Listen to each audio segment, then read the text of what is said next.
En 2026, toutes les applications ou presque intégreront de l'IA. Mais la vraie question, c'est avec quels outils on les construit.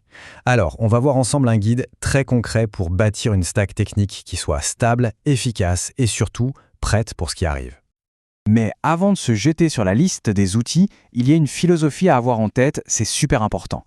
L'idée, c'est de se concentrer sur ce qu'on veut accomplir, sur les capacités, avant de choisir la technologie.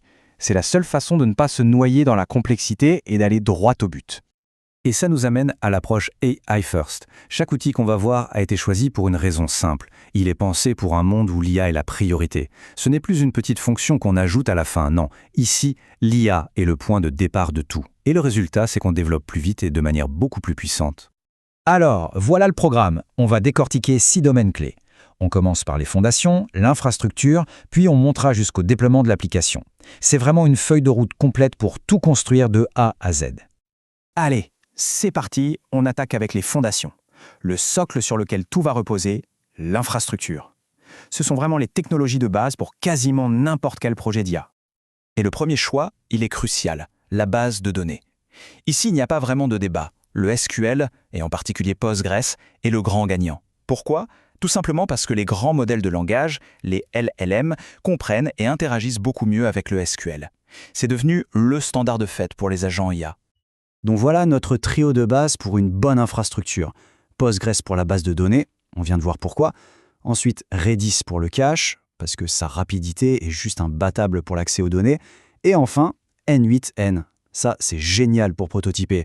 C'est un outil no-code qui permet de tester une idée d'agent très vite avant même d'écrire une ligne de code. Ok, les fondations sont posées. Maintenant, on passe au cœur du réacteur. Les outils pour construire, sécuriser et superviser les agents IA. C'est vraiment là que l'intelligence de notre application va prendre forme.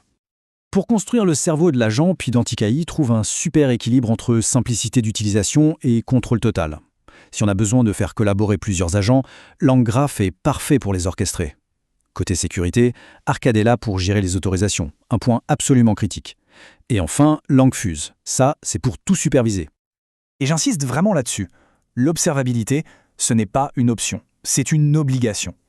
Sans un outil comme LangFuse, essayer de comprendre pourquoi un agent échoue en production, c'est comme naviguer à l'aveugle. C'est souvent ce qui fait la différence entre un projet qui marche et un projet qui plante.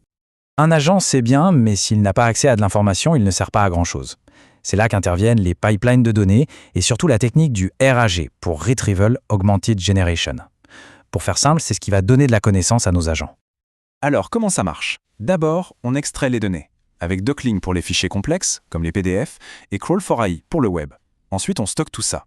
Et là, on retrouve notre ami Postgres, mais avec une extension magique, pgvector, qui le transforme en base de données vectorielle. Et pour aller plus loin et comprendre les relations complexes entre les données, rien ne vaut un graphe de connaissances avec Neo4j. Notre agent est maintenant intelligent. L'étape suivante, c'est de lui donner la capacité d'agir sur le monde réel, c'est-à-dire d'interagir avec le web. On ne veut pas qu'il se contente de lire de l'info, on veut qu'il puisse cliquer, remplir des formulaires, bref, agir. Pour ça, on a deux approches. Pour des tâches très précises, très scriptées, Playwright est le roi de l'automatisation. Mais si on veut laisser l'agent naviguer de manière autonome et dynamique, un peu comme un humain, alors Browserbase est la solution parfaite. Ça permet à l'IA de prendre les commandes d'un navigateur en direct. Ok, l'agent est intelligent, il peut agir. Maintenant, il faut lui construire une maison, une application complète, avec une interface pour que les utilisateurs puissent enfin interagir avec lui. Ce qui est intéressant, c'est de suivre un processus intelligent. On ne se lance pas tête baissée dans le code. On commence par prototyper l'idée avec N8N. Ensuite, on code une petite interface très simple, par exemple avec Python et Streamlit, pour valider le concept. Et c'est seulement après ça qu'on construit l'application finale, souvent avec React, pour lancer un premier produit. Pour résumer, la stack applicative idéale ressemble à ça. FastAPI en Python pour le back-end, c'est rapide, moderne et ça s'intègre parfaitement avec les outils IA. Côté front-end, React, c'est simple et super performant. Pour gérer les utilisateurs, on a des solutions comme Supabase ou Auth0, et pour les paiements, Stripe reste la référence absolue. On arrive à la toute dernière étape, mais pas la moins importante, le déploiement.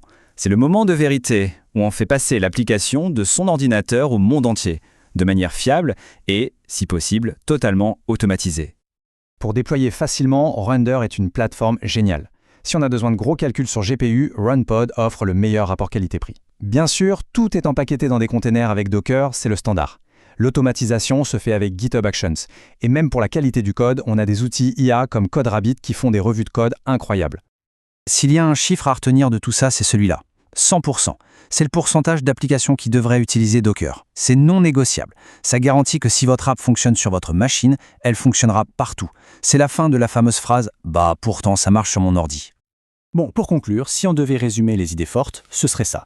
Premièrement, penser AI first. Deuxièmement, se concentrer sur les objectifs, pas les outils. Troisièmement, choisir des technologies qui s'intègrent bien les unes avec les autres. Quatrièmement, ne jamais négliger la sécurité et la supervision. Et enfin, automatiser tout ce qui peut l'être pour aller plus vite et être plus fiable.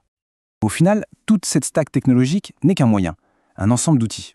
L'important, c'est ce qu'on va en faire. La vraie question, ce n'est plus comment on peut construire des apps IA, mais plutôt, maintenant qu'on peut, quel problème va-t-on enfin pouvoir résoudre ?